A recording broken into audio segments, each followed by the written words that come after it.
thank you to UWSP Century School of Business and Economics MBA program for sponsoring our community lunch hours. I'll tell you, there's no better time to be thinking about starting your MBA. The staff at UWSP is actively recruiting for their next cohort of students. So if you are interested in learning more, you can visit www.uwsp.edu/MBA. And then we also want to thank Century and Delta Dental of Wisconsin for your continued support of the foundation. Contributions from Delta and Century make our community engagement work, like the community lunch hour, like our nonprofit certificate partnership with Mid-States, and so many other engagements possible. So thank you for that. And so today we are joined by Marlee Samuels, the Community Foundation's Director of Donor Services and Programs, and Dr. Shelly Mondeik, President of Mid-State Technical College. I was just telling Shelly she's our first second timer on the community lunch hour, which is very exciting. So welcome, Shelly, and welcome, Marlee. Thanks, Jenny. It's always good to talk with you. Awesome. So we're going to be talking about the Foundation's Major Project Grant Program today.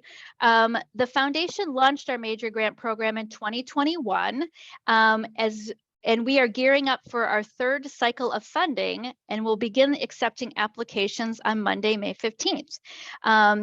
And Shelly is going to give us an update on the AMETA Center, our second major project awardee, and all that dirt moving right behind our building, which is so fun to see. And Marlee will share some of the application details about our next round of funding. And together, we're also going to have a conversation about what the Foundation is learning from our grantees and the impact we are likely helping to advance with our investments. So Shelly, do you want to start us out with a fun update? Oh my gosh, I would love to. I would love to. And just like you were talking about seeing the dirt move, I've had so many people in the community as I'm honored about saying, oh my gosh, it's happening. It really is. So April 3rd was the date where actually the dirt started to move. And I actually just got word that the remaining part of this month is really, they're starting to set the footings, do the concrete, so they will be ready for the steel that could be arriving at the end of the month, early part of June. So this is exciting because we've been on this journey really since 2018-19. So to actually be able to move into the construction phase of AMETA is really exciting, because AMETA, of course, is what we've coined our Advanced Manufacturing, Engineering, Technology, and Apprenticeship Center. And this was all based on a community student employer need. And we really just did a grassroots effort of saying, hey, what is this going to cost and what can we do? And if I can just, Jenny, quickly kind of tell you just kind of the enormous support that the community has really rallied around us, along with the state of Wisconsin, I need to say that. So can I do that? Can I absolutely go for it? Please do. Yes. So, you know, part of doing this type of project, and really part of what I know your values, everything around, is collaboration. But as of today, we have 228 partners that have really made this happen. And of the 228 partners, 125 of them are businesses and organizations, and 103 of them are individuals. I mean, I had the person that walked up to me in a restaurant and gave me a $100 bill, which is what makes this project just so neat. And if you remember, we were raising all these funds during COVID. So it was a time where I think people needed hope, right? And they needed something to look forward to. And I think our project maybe helped that in many ways. So today, we have raised about $20.7 million. And we did that without a consultant. We did that without any, people really telling us what we needed to do. It was really just having our mid-state staff, along with some community partners, sitting in a room and saying, how do we embark on this journey? And I'm so proud of that. And we very much have said with this project that we're going to position it at every level. So we positioned it at the local level because it was based on need. We positioned it at the state level. So we were very, very happy to see that Governor Evers and with the AMETA, we were able to get dollars. We got a workforce innovation grant that was $5 million for construction.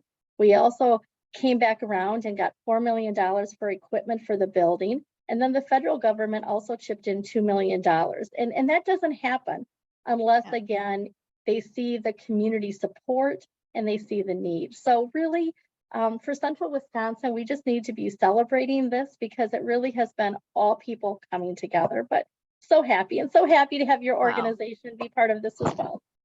Oh, Shelly, I can't tell you how proud I am of you. I mean, just the leverage, right? I mean, this is what I love about philanthropy is that we can be part of something that is someone giving you $100 up to getting state and federal resources and then everything in between. And it's such an amazing gift. You know, I always say, the more we can do as a community to bring back those tax dollars to support our communities, the better. So thank you. It's really incredible. Well, I look forward to digging in more with you on some of these topics. But before we go to that, I want to turn it to Marlee to just share a little bit on the process for applying and the types of projects we do and don't fund through the program, just so people have some context who might be new to this.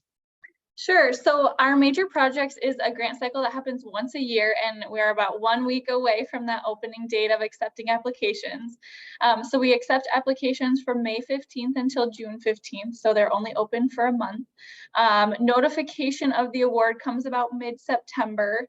And so our major projects grant cycle is really created to support one large one-time project within our community. So that one-time project is really important, that this cycle is not for operational support, programmatic support, but really to support an organization, a nonprofit, a government entity, whatever that looks like, to be able to make one large impact and one large improvement to their organization. We have other grant cycles if that's something here on the call and you're thinking, oh, I'm interested in operation or programmatic support. We have other grant cycles that do support that. But our major project is really just to make a major impact within Portage or Waushara counties. And that's the Community Foundation's focus, but this major project cycle is really supporting all of Central Wisconsin. Great, thanks, Marlee. And we'll definitely get out an email to everyone with links to that, but you can go to our website right now, even if you'd like, to get an overview of the stuff Marlee talked about. So thanks, Marlee. So as a foundation, we're very much on a learning journey about how we grant make. And our board is asking really good questions about impact and impact on how and hope the impact that maybe we're having, but also the impact that we're hoping to make as a result of our grant investments. And these questions are leading us back to our values. And we have 5 values that we always try to filter our work through.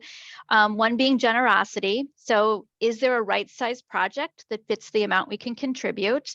You know, you heard Shelly talk about a $20.7 million project and we're at $50,000 grant. That's, you know, not the largest piece in the puzzle. So we'll talk a little bit about that. But yet for the Plover Lake Packowa project, it was a smaller project, same size a grant. So, you know, those are things we're talking about. Integrity. Are we funding projects and organizations that are building trust in our community? Collaboration. What types of collaboration are we seeing coming together in our community?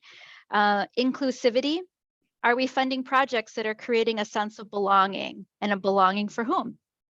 And then finally, sustainability. And for us, we think about sustainability as, are we supporting projects that have a plan to bring the project to completion in a reasonable amount of time? That would be specific to this type of project. That's what we're thinking about. So as I mentioned, we have funded 2 projects to date. In 2021, we funded the Lake Packowa Accessible Splash Pad. And last year we funded the Mid-State College Advanced Manufacturing Education Technical and Apprenticeship Center, or the AMETA Center, which I think is going to get, are you going to get a trademark on that, Shelly? We are. We're in the final stages. To be honest, we actually are. When we actually put it all together, we're like, gosh, is there any other AMETA Center, you know, in the country or something we need to worry about? And so we actually have been going through all of the legal things to actually have the official copyright. So you will be seeing that little circle underneath that name fairly soon. Very nice. Very good. So when we reflect on the grants we've made to these 2 very different projects, we're recognizing a few learning moments that we'd like to explore. The first idea is the idea of belonging. So I was recently reminded about the subtle yet important distinction between being welcoming and belonging. And people don't want to go where they're just merely tolerated. They want to go where they're included. And we saw strong elements of inclusion in both the Lake Pakawa project and the Mid-State project. And so Shelly, you and I have both been around apprenticeship long enough to see the changes that have happened in the last 20 years, and how spaces and programs are now being designed to ensure folks who've historically didn't see a place for themselves in industry or in apprenticeship. And your application talked a lot about your efforts to design spaces and programs that aren't just welcoming, but designed with specific groups in mind. Can you tell us about how your team designs programs and spaces to ensure that vision becomes a reality? Mm-hmm. Absolutely, Jenny. We have a number of teams here that have been working on the whole vision of AMETA. And now, of course, since we're moving into that construction phase, being able to take all of those thoughts and put them to design, right, before the construction and so forth. We have a equity and inclusion task force here. And one of the things, along with our marketing department, that came together, and if you recently saw a Mid-State tagline, it was "You belong here." And part of it is just having that intentional focus, that it's not just saying those words, but also really having people feel that and feel that even when they hear just the name.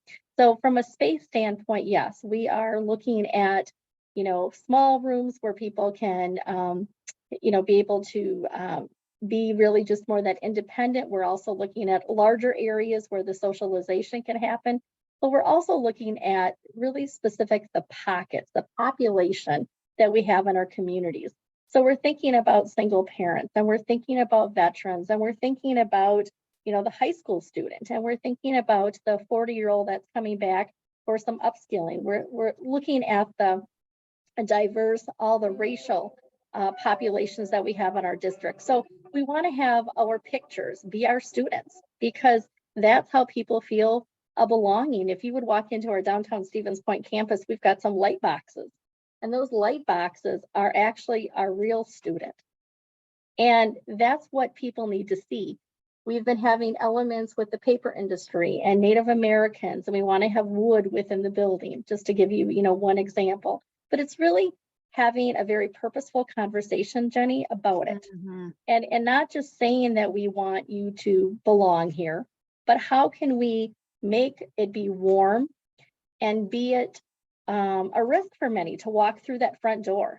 How can we have that happen? And then once they're there, to really be able to feel like they belong and they can do a dream that they've always wanted to do, and really have Mid-State be part of their journey. And we always say we're a lifelong partner. So, but it's being purposeful about it. And we have a few different groups that are working on it, because we want only to have the artwork look a certain way.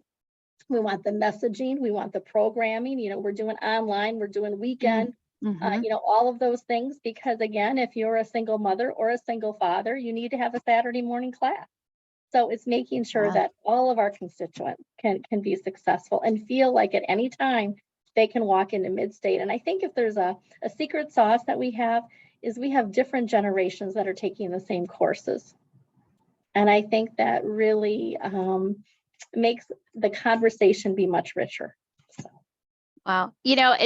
I know it sounds like a little thing today, online and weekend, but I even think like a decade ago, what an uphill battle that was to encourage the technical colleges to see what people like. I loved what you said, pockets of different populations, right?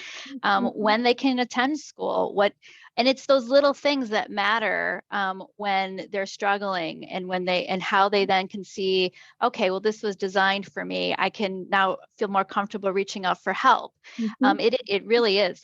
Those little things mean a lot. What about data? Are you seeing any changes to the populations that are attending Mid-State and their success rates?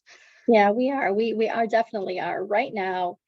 Sometimes you'll hear that in post-secondary education and colleges right now, they're seeing a lower number in enrollment. Right now, as of today, we are 28% up in head count from last year. Wow. So that's wow. That's a double-digit wow.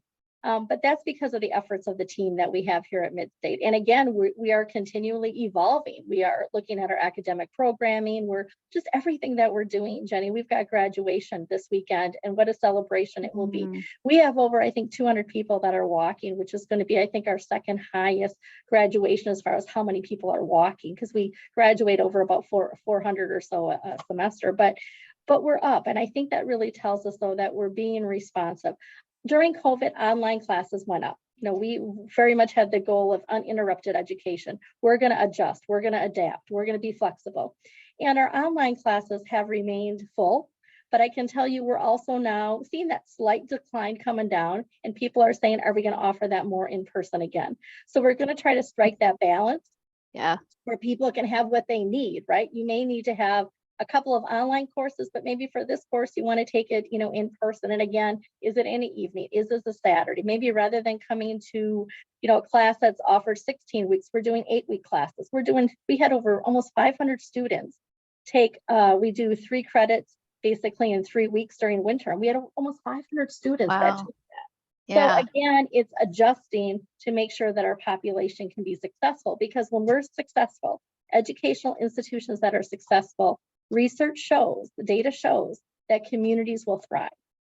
And that's why we have to really be that leader and be out there to educate, to inform.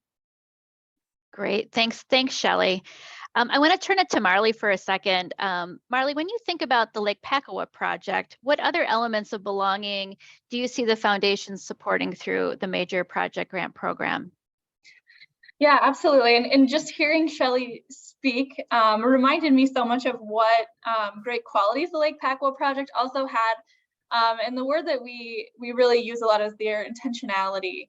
And so the Community Foundation looks at a lot of applications, and we don't expect that a group knows exactly what they're talking about or they have all the resources, but they're intentional about the decisions that they're making, and they're making that effort forward. And a sense of belonging is a long journey, and it's not one that happens overnight or with one group, or Shelly saying they had so many groups working towards it, but they're being intentional, and that really is something that the Community Foundation values.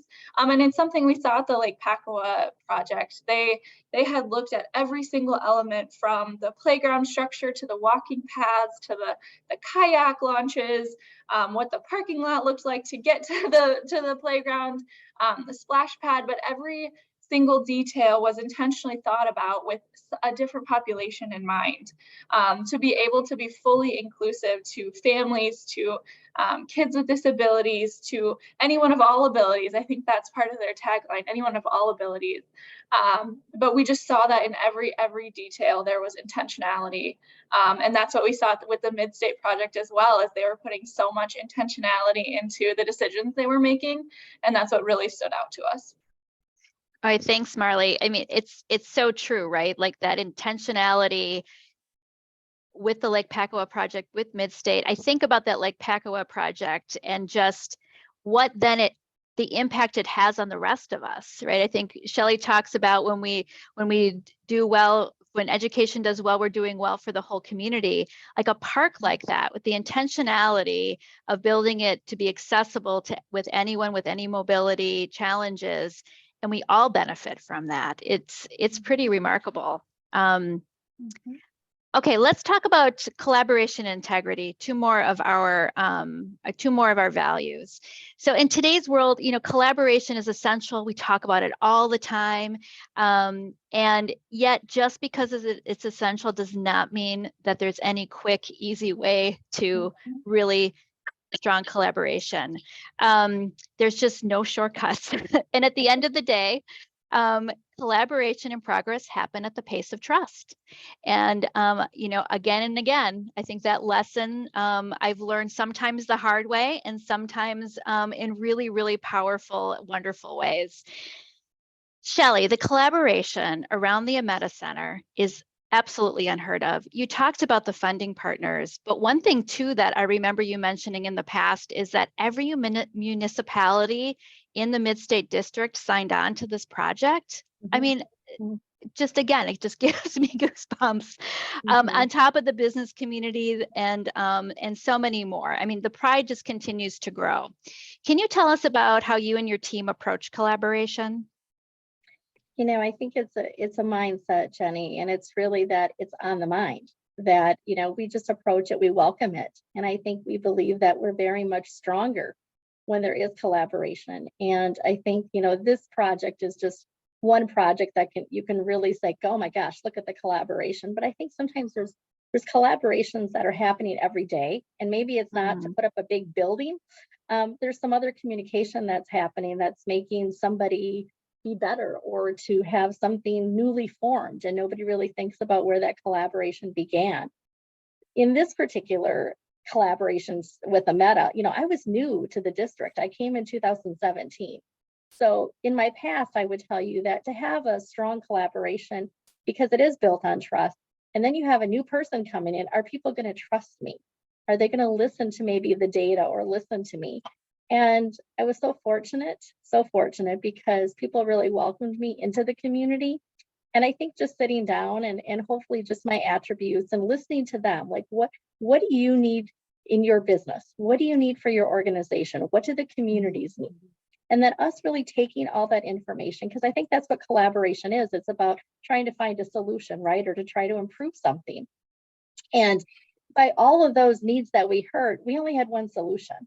And we knew that we needed to do better here at Midstate. And we knew that we needed to expand our programming and bring some new programming, and we just needed to do differently. And we needed to offer some things on more the east side of our district. And then you go into that phase of, okay, so then if this is what we really need to do, how do we do it? And I know people have said, did you have a plan B? And I always laugh, not really. No, I did. But you know, you always have your plan A, right? And it was really just about talking with people. And you know, that's what we do. And every place I go, I'll have staff that'll come back and say, oh my gosh, that was such a great idea. And I say, I didn't think of it. But I think when you're visible and you're present and you're actively involved, you hear things and you hear of needs, or you think of, gosh, somebody needs a partner here. And that's how things happen. You know, our simulation center that we have here in Wisconsin Rapids, that was based on a need for our nursing program. There was some space. We started talking, and voila, we formed those 10-year fire agreements with the city of Stevens Point and the Stevens Point Fire Department, where we're bringing dollars now, some resources that we have to be able to really support that local training center. So collaboration is just coming together to say, what resource do I have, and can they align, and then can we, you know, help something or move something along? I think you have to have that mindset though, and you have to go in with a mindset that it's not always for you. You have to go in with truly a service mindset. Yeah, it's that intentionality again that Marlee talked about. And I love the way you model it. You even have one of your deans just jumped in and reminded us that even every school district superintendent. So thanks, Ben Noose. Yes, everyone signed on to this. It's awesome. You know, though, but the reality is collaboration is hard. It is hard. And I think one of the things, again, we're trying to we want to be honest about as an organization is there is no perfect collaboration. And how do we learn from, you know, when things don't go completely well, right? Or there's a misstep, or there's a miscommunication, and then a relationship has to get repaired, or maybe something starts in one direction and you think it's going to be a great fit for this project and there's a turn. Can you talk about an example that we might be thinking about at the foundation as we think about what our impact around collaboration, or what we might be looking for in our applications in the future? Yeah, no, Jenny, I think you're just spot on, because collaboration can be hard, and it is about trying to find the right partners and the right collaborators, because I think sometimes if you're not looking in the right place or with the right partner, it can go not as good as what one would expect. But I think, again, if you have that mindset, even if you have a bad experience, you're going to try to make it right, and you're going to keep moving. And you know, as you were talking, there was one example that came, I guess, in my head, and that was when I first came here. We were working with a specific partner, really trying to expand some of our agricultural programming. And I can tell you that that partner was wonderful. But as we dug more and more into things, we could very much tell that maybe their mission of what they wanted to see accomplished and maybe what our mission, what we were trying to do, just didn't align. It didn't align in the right ways to really make sense to maybe keep pursuing it. And I think that that's key as well, because you want to have the right partner at the right time for the right reasons. And I say that often. And if not, you really can't expect that collaboration to go well. So it's about finding the right partners. And I know, like with this project, I would tell the staff, people, when they would make a commitment to us and say, gosh, we can go ahead and we can contribute, they were really doing that based on a need, but they really didn't know if it was going to happen. Could we really raise the money that was needed? And I said, those are the true partners that you want, because they're doing it for the right reasons. So, and in that particular example, even though we ended the one collaboration that we were pursuing, because I got to know the agricultural community, I'm so happy to say that when we started with our AMETA Center, the agricultural community did a sub-campaign for us and raised dollars to be able to contribute. And I'm so excited because we definitely will be one of the educational partners in the Food and Farm Exploration Center. Nice. It's just a great example, though, when you are seen as a collaborator, and again, you're a person who has integrity and all those values that you're talking about, people want to partner with you as well. And then something else can come up that was maybe, even better than what the initial thought was. So I think that's a great example.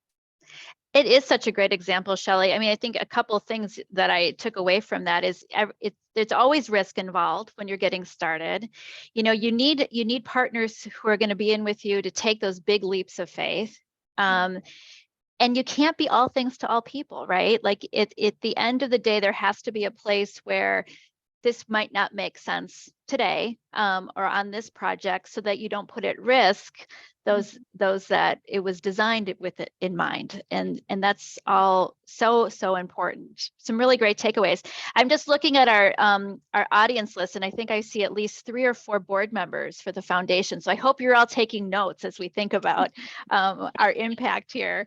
But Marlee, let's turn it back to you for a second, because we recently actually had a board member remind us of how important our questions are that we ask in our applications to sparking growth in the community, change in the community, progress in the community.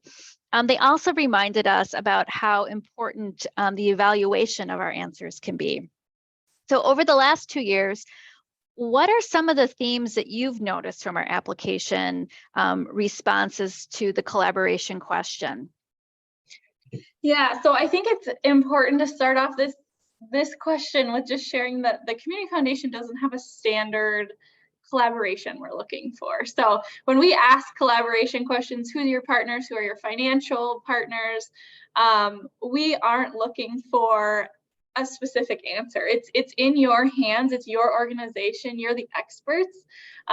Shelly's the expert. She knows who should be at the table for each different part of it. And the Community Foundation doesn't have those answers. So it's important when we talk about collaboration and our major project cycle that we don't have an expectation. We do, I shouldn't say we don't have an expectation. We have an expectation that you're collaborating, because your goal and our goal is to make the greatest impact that you can make in Central Wisconsin with your project. And so that's the number one thing that we're looking out for. Who's at your table? Is there any space that you need the Community Foundation to make any connections for you? Because our network and our reach is also very vast and broad. And so we are looking for what you're talking about and what your intentionality is with your collaboration. So each specific part, I talked about Lake Paco a little bit, but each walking path, who's going to be a good collaborator, who knows what's going on, who knows what families need within the community, just who's at the table making those decisions. And if you're open to learning from others, that's also really important. Collaboration isn't just financial resources. Well, it's important, but learning from what others have done within the state or within the country, depending on the first real AMETA center, there's none others like it, but other technical colleges, I'm sure, have built and had regrets or had success stories that are great to learn from. And so all of that, it all ties back to that intentionality word that I used prior, but even within your collaboration, where are you looking? Where are you learning? All of those things are just important to share with us in your major project application. Thanks, Marlee, Marlee. I am not an expert, Marlee. I need to say that, not at all.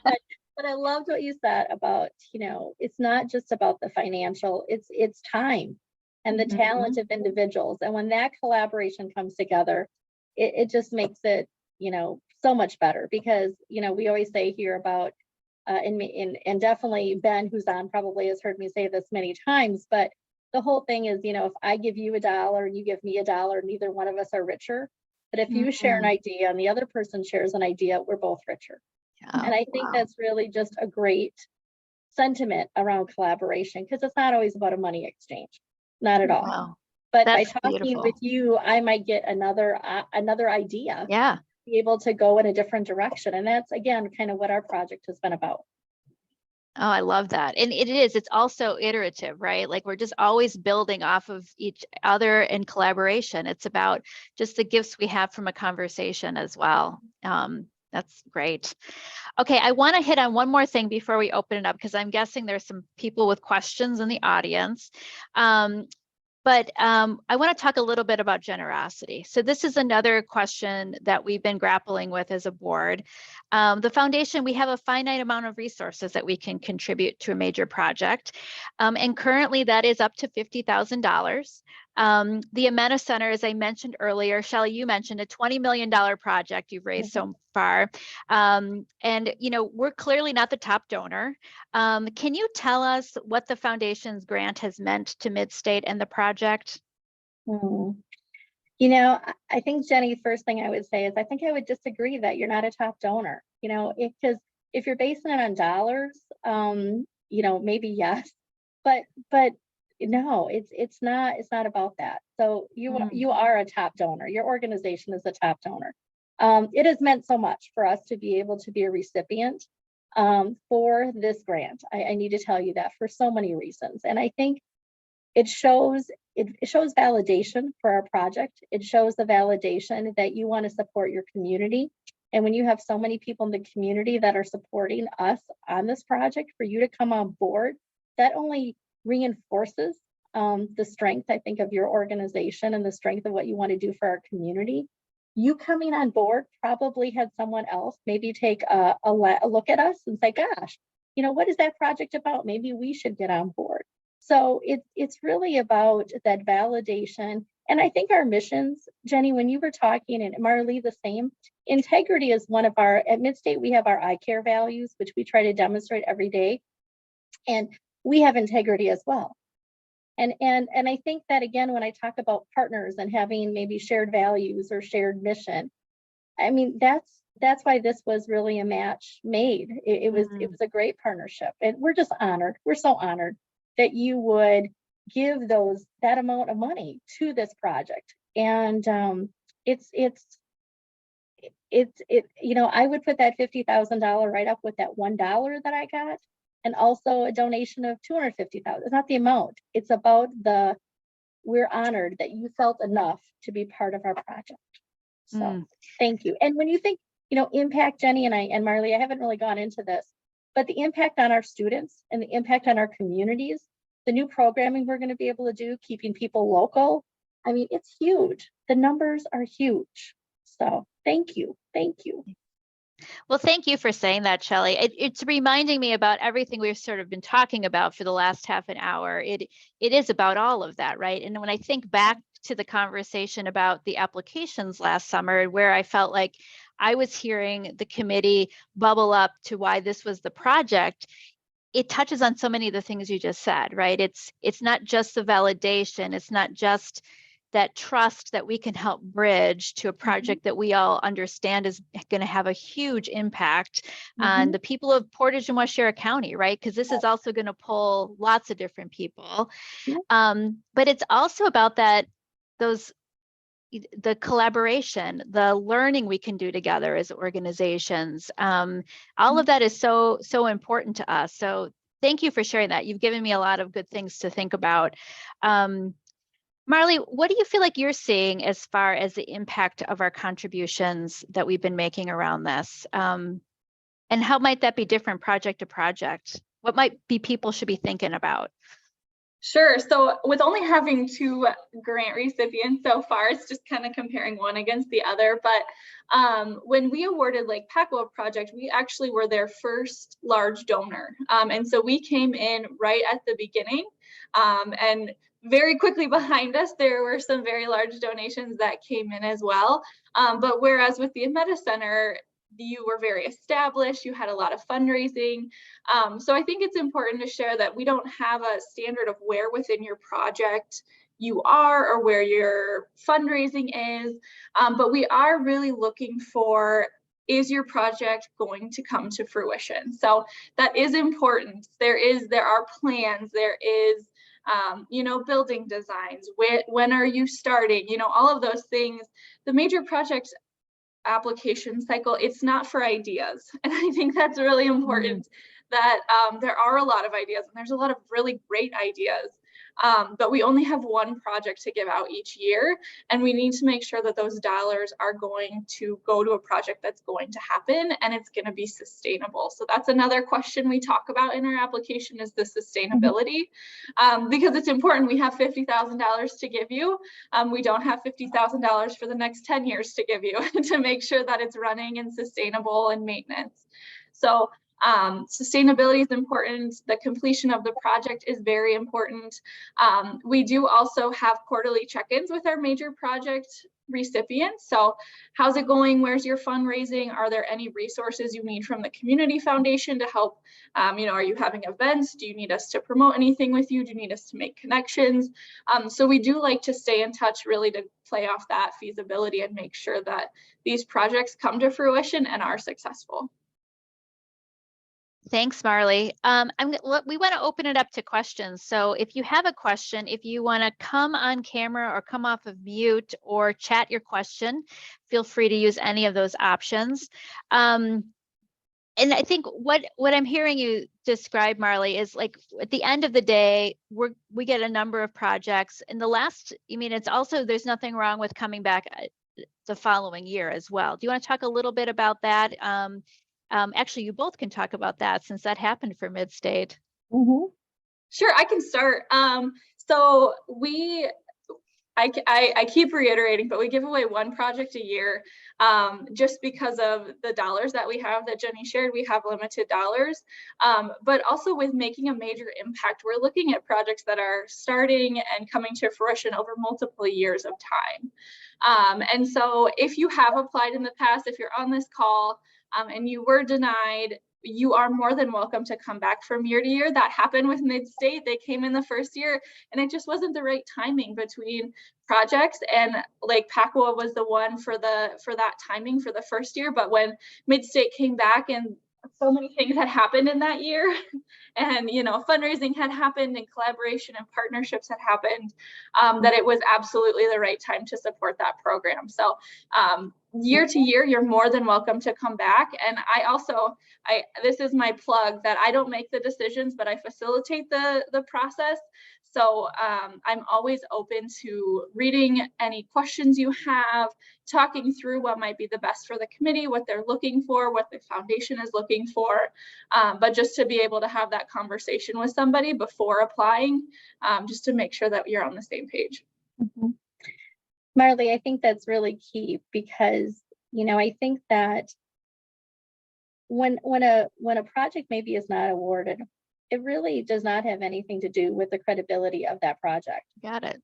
It has to be the right time, and again, for what your board may be looking for, your reviewers and so forth. So we knew that we thought a major impact project, and so it did not discourage us at all.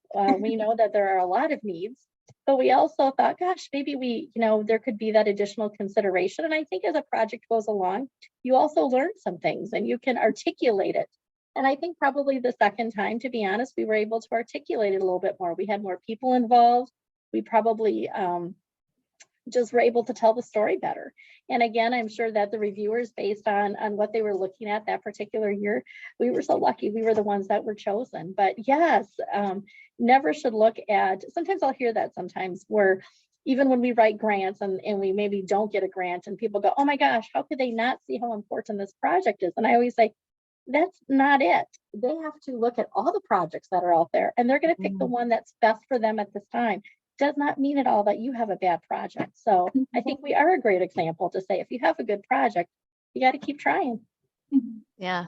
Yeah. Thanks, Shelly. And really, I cannot express enough to everyone listening who might be thinking about a project to call Marlee. She's an incredible resource, and really, you know, that facilitation that she does is so important. And the more information she has about your project, and a lot of that comes, it's your application. Absolutely. That's what the committee is going to see, but also just those little nuggets that she'll take away from conversation with you helps answer questions that might come up in the reviewer's process as well. Yeah. Any questions that anyone has? And it could be questions about the AMETA Center. It could be questions about the process.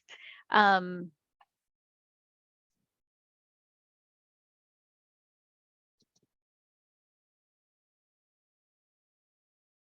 right, I'm not opposed to the long pause, but I'm not seeing any. So it sounds like people are feeling good about what they've heard this morning or this afternoon. So yeah, I just want to thank you, Shelly. Thank you, Marlee, for doing this.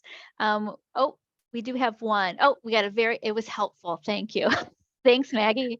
And Kaying, we've got another community lunch hour coming up in June. Do you have some information you want to share about that?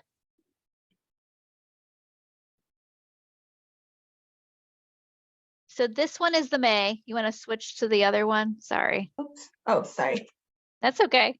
Okay. Let's see. Got it. There we go. So Monday, June 12th, Bill Sherrill and Maggie Marquardt are going to join us. We've got a couple of fun things happening with Create Portage County in June. One is we're going to help launch the Levitt series on June 1st. So if you don't have it on your calendars, mark your calendars, June 1st down at Piffner, the first Levitt concert of the year.